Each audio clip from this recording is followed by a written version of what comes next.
Well, good early afternoon. It's about 5 o'clock here, and today's a Monday, and we had the nursing home this morning, and everything went off real good, and I was thankful to have a ministry this morning. We didn't have too many there, but at least it didn't rain on us. I was reading in my Bible, and I had picked up my Bible and I had opened it to the 18th chapter of the book of Acts. And I started looking at the red letters of the Bible in the book of Acts, chapter 18.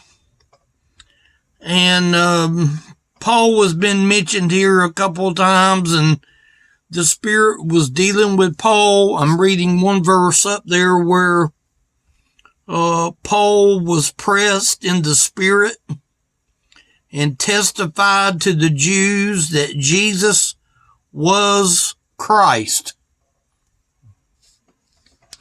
And then I started looking down at verse 9, and I'm thinking, well, why would it be that this man Paul was dealt with so the way that he was, where the Lord would talk to him? And I want to start today in verse 9. It says, "Then spake the Lord to Paul in the night by a vision." Now let me say this. I don't have dreams that much. I can't say that I've never had a vision.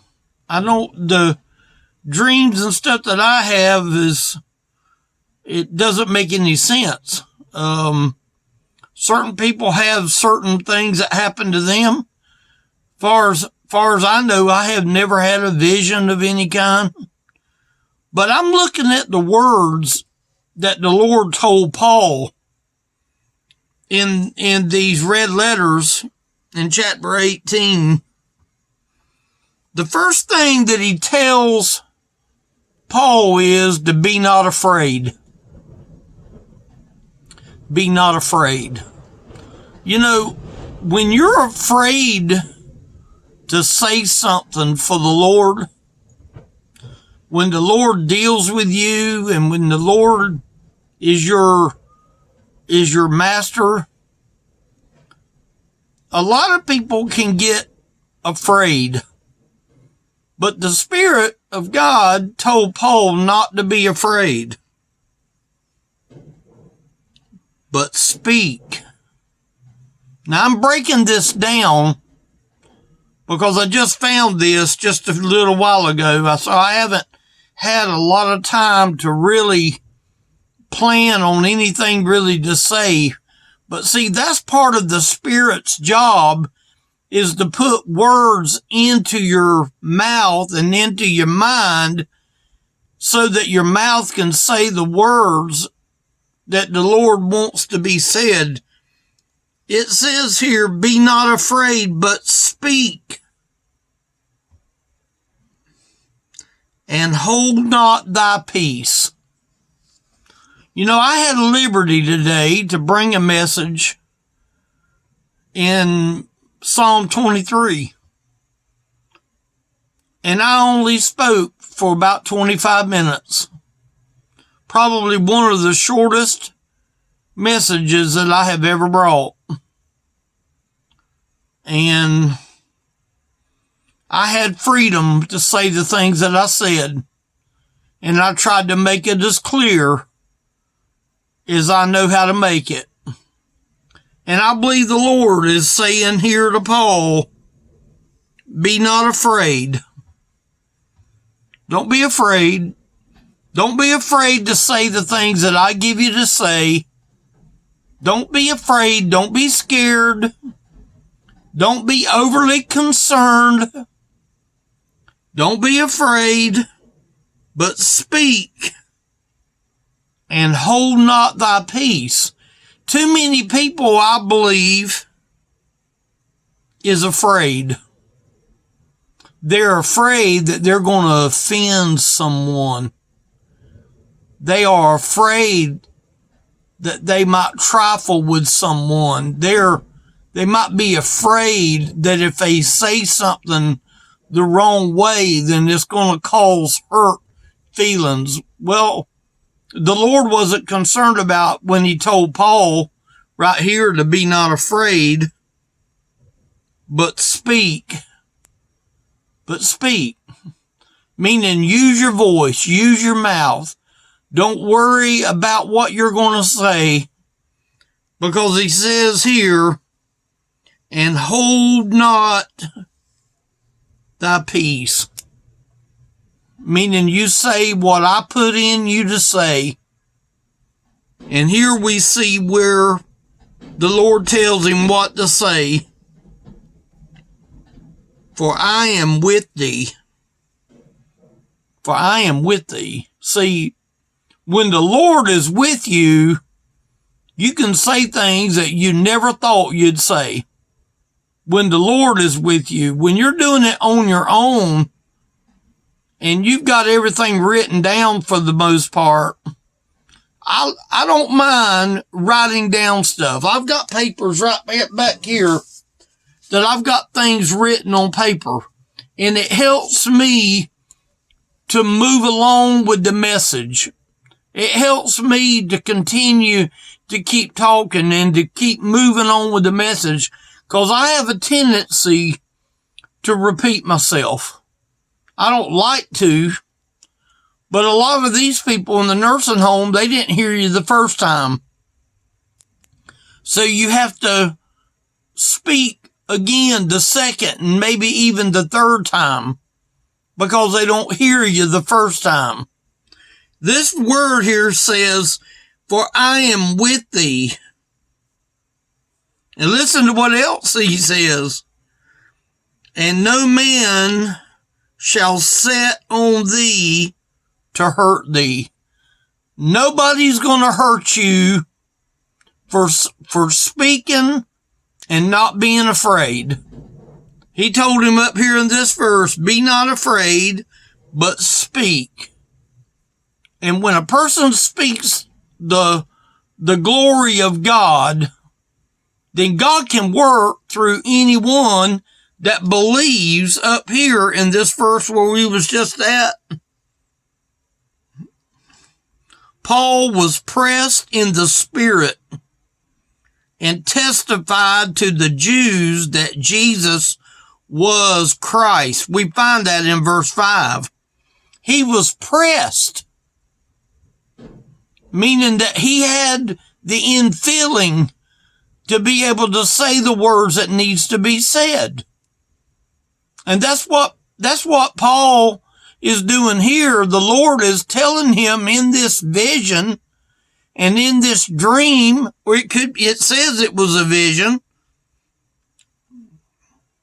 in the night. I have a lot of dreams, but my wife can tell you that a lot of my dreams is I'm yelling out in the night. I'm throwing my arms and throwing my legs.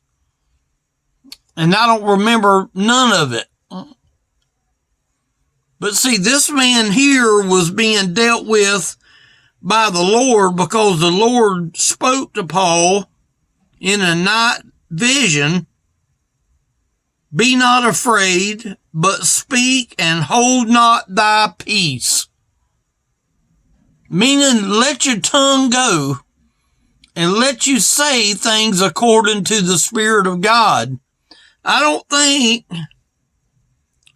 he ever told Paul what to say right here. He was just telling them to be not afraid. He didn't tell him what to say. Nowhere in these verses right here, he says, I am with thee, and no man shall set on thee to hurt thee, for I have much people in this city. I have much people in this city. You know, when I used to go into the nursing home, there would be times we would have 30 and 40 people in that room. And I needed freedom to be able to speak what thus saith the Lord. Now, I'm certainly not comparing myself to the Apostle Paul. But you know what? I come to realize one thing when I come out here a few minutes ago. If Paul was being pressed up here in this verse, Paul was pressed in the Spirit. There's only one Spirit. If he's a believer in the Christ and he was willing to tell the folks there that he was a believer, that Jesus was the Christ, and I come out and find these words in red letters, can I not be afraid to speak? Can I speak and hold not thy peace? Now, does the Lord want me to do things decently and in order? Oh, yeah. He wants me to be decently and in order. Sure, he does. But nowhere in here in these verses did God tell him what to preach and what to say. He's encouraging him here. Be not afraid, but speak and hold not thy peace, for I am with thee. That's comfort. That's comfort. When I opened up the service this morning, I prayed and asked the Lord to help guide me and lead me. And I spoke 25 minutes. But I spoke on a subject that I feel like was important to the people. I let them know that in Psalm 23, the Lord is my shepherd. But if they didn't know the Lord, then the Lord is not their shepherd. He says here, and no man shall set on thee to hurt thee. Now, was Paul whipped and was Paul beaten? We read over there in 2 Corinthians where he had stripes put on him and he had whippings put on him and he had snake bite and he was naked at one time and he had went through so many things that he went through. But here's the thing, the Lord was with him through all of it. The Lord never left him through all of it because he says, I will be with thee, and no man shall set on thee to hurt thee. And then he says, for I have much people in this city. See, God was using this man Paul to get to the people. Can the Lord allow me to have the same amount of the Spirit of God to go to the people that I'm going to? If I happen to go to a group of people with 10 or 12 or 15, shouldn't I have that same desire to want to accomplish what Paul was going to accomplish when the Lord told him to be not afraid, to speak and hold not thy peace? That's what people need today. Instead of a planned out message, what they need is these two verses right here. For I am with thee, and no man shall set on thee to hurt thee, for I have much people in this city. God needed someone to speak what thus saith the Lord. And he could trust Paul in doing just that. So I'm thankful that the Lord gives me freedom to come out and say things, come out and proclaim things. I'm glad that he allows me to come out and be concerned about the well-being of the people that it's talking about. For I have much people in this city. See, Paul's dead and gone. But the Christ that Paul believed in, that was pressed by the Lord, is the same Christ that presses on me. Now, does that mean I have the same talent that he does? Oh, I'm sure I don't. But you know what? Is the people the same quality of people that lived in the day back in Paul's day? Sure they are. Does people deserve the Spirit of God to go and speak to the people, the much people that is in this city? Does God need someone to speak to people that need to hear what thus saith the Lord? That's what my duty and my responsibility is. Sometimes it's to say rough things. I had something come in the mail to me today, and it was partially handwritten, and I read it. And when I unfolded the literature, it was from the Jehovah's Witnesses. Somebody had wrote me something. I think it could have been a chain letter, or it could have been something that maybe they heard. They give their address. But you know what? I immediately didn't have no concern for their belief. This might offend somebody if they found out that. I'm not going to start an argument. Part of me wanted to even go and mail one of my gospel tracts back to them. And I might even just do that, because I've got a gospel tract that says I'm a pretty good person. And maybe if they took time to mail me a tract, maybe what I ought to do is turn around and mail them a tract. Let them get the piece of literature in the mail that I got.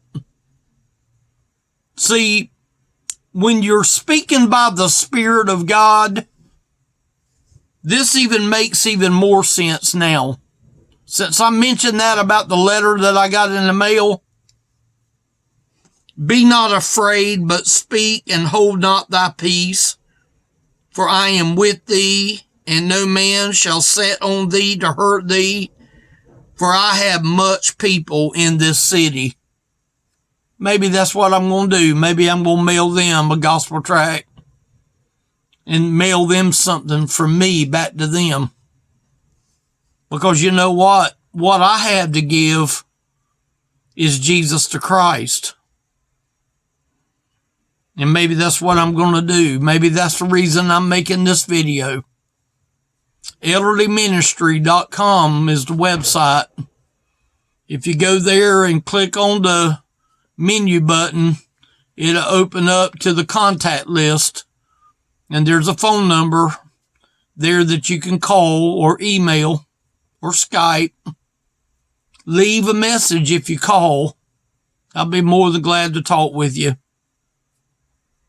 Thank y'all. Be encouraged. There's much people in this city, and I have no way of knowing the city I'm talking to right now. Thank y'all for listening.